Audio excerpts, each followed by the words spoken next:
첫 번째, 문제가 생겨도 내 능력으론 언제든 수습할 수 있다고 생각한다. 두 번째, 일이 잘 안 되는 게 눈에 보여도 이번만 그런 거겠지 하고 낙관한다. 만약 두 개 전부 해당된다면 당신은 심각한 선택적 낙관론자에 해당합니다. 미래의 자신을 과대평가하는 거죠. 제가 그런 성격이었어요. 제가 스타트업을 운영 중이거든요. 내가 창업한 우리 회사는 내년까진 버틸 수 있어. 직원들 월급날은 코앞이고 회사 잔고는 바닥 직전이었는데 말이죠. 근데 그런 태도로 사니까 실망할 일만 늘더라고요. 실망이 반복되면 점점 무기력해져요. 근데 어느 날 방어적 비관주의라는 걸 알게 되었어요. 이 방법을 익힌 뒤로 인생에서 실망할 일이 없어지게 됐어요. 방법을 공유해 드릴 텐데요. 무슨 일을 당하던 티타늄 멘탈을 유지할 수 있게 될 겁니다. 일단 방어적 비관주의란 의도적으로 미래를 최대한 삐딱하게 다 따져보는 겁니다. 방어적인 태도로 최악의 시나리오만 다 펼쳐보는 거죠. 왜 이런 과정이 필요할까요? 뇌과학적으로 인간은 나쁜 결과 그 자체보다 예측 불가능성에서 오는 스트레스를 훨씬 더 견디기 힘들어합니다. 실제로 결과가 닥치면 사실 인간은 어떻게든 적응해요. 남성분들은 군대도 잘 다녀오시잖아요. 가기 전에는 얼마나 두려웠을까요? 근데 막상 가면 용감하게 군생활 잘하고 오시죠. 그래서 방어적 비관주의는 뇌에게 고해상도의 재난 시뮬레이션을 수행하게 만드는 겁니다. 최악의 시나리오를 일부러 선명하게 그려봄으로써 뇌가 가장 두려워하는 불확실성을 걷어내는 거죠. 일단 최악의 상황이 구체화되면 우리 뇌는 그것을 막연한 공포가 아닌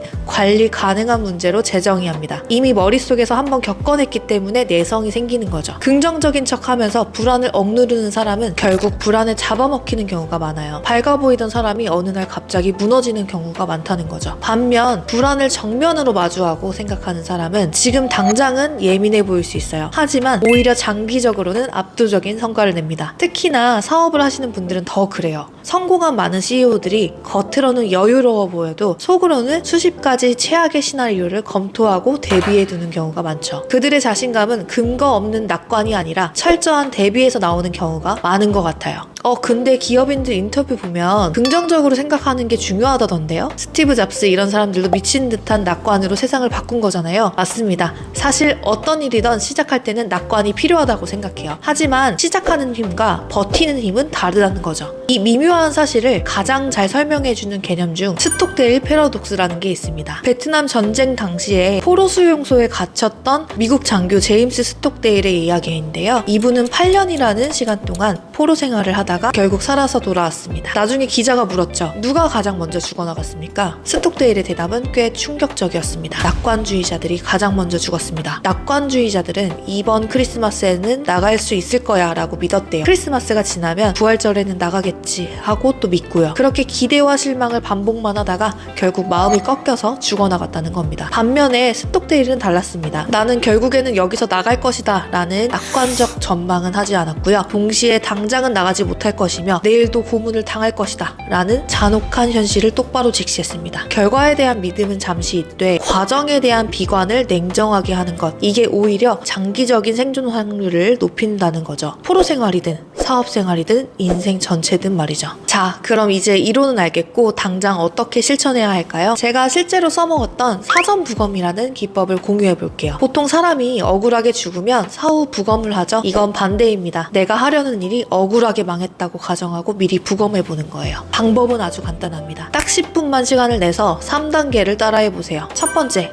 시간을 1년 뒤로 돌립니다. 그리고 이렇게 가정하세요. 내가 하고 싶었던 일은 완전히 처참하게 실패했다. 어설프게 잘 안 됐다는 정도가 아닙니다. 진짜 재기가 불가능할 정도로 완전 쫄딱 망했다고 확정을 짓는 겁니다. 두 번째, 구체적인 사망 원인을 적습니다. 그냥 경기가 안 좋아서, 운이 없어서, 이런 핑계는 절대 안 됩니다. 사망 원인은 아주 디테일해야 합니다. 경쟁사가 반값 할인 행사를 했는데 대응할 자금이 없었다. 핵심 직원이 갑자기 퇴사했는데 매뉴얼이 없어서 업무가 마비됐다. 광고비 효율이 반토막 났는데 대체할 마케팅 채널이 없었다. 이렇게 매우 구체적인 사망 원인을 나열해 보세요. 세 번째, 다시 현재로 돌아옵니다. 그리고 방금 적은 그 실패 원인들을 지금 당장 할 수 있는 할 일 목록으로 바꿉니다. 자금이 부족할 수 있으니 비상금 통장을 따로 만든다. 직원 퇴사를 대비해서 업무 매뉴얼을 이번 주말까지 문서화한다. 광고 외에 유튜브나 인스타 같은 컨텐츠 채널을 지금부터 키워둔다. 참고로 제가 그래서 유튜브를 하고 있죠. 이렇게 하고 나면 정말 신기한 일이 벌어집니다. 막연했던 공포가 당장 처리할 수 있는 구체적인 업무로 바뀝니다. 저도 이걸 알고 나서 어느 날 저녁에 사무실에서 회사 부검 보고서 이런 걸 생각해 본 적이 있어요. 이름만 들어도 선뜻하죠. 직원 전원 퇴사, 사무실 강제 퇴거, 거래처 계약 전부 파기, 개인 신용 불량, 사망 원인을 적다 보니 손이 덜덜 떨렸죠. 근데 신기하게도 머릿속은 점점 맑아지더라고요. 괴물인 줄 알았던 어둠 속의 형체가 알고 보니까 점점 싸워볼 만한 고양이로 보이는 느낌이랄까요? 결국 뭘 해야 되는지를 다 알게 되었고요. 비용 구조를 다 갈아엎고 회사 매뉴얼을 전부 다시 짜고 사업 전체를 탈바꿈하는 과정을 거쳤어요. 하지만 결국엔 회사가 이전보다 훨씬 성장하게 되었죠. 저는 선택적 낙관론자이던 시절에는 감정 기복이 지금보다 심했던 것 같아요. 좋을 때는 천장을 뚫을 것처럼 들떴다가 작은 문제라도 터지면 기분이 막 추락했거든요. 하지만 방어적 비관주의를 정착하고 나니 나쁜 일이 생겨도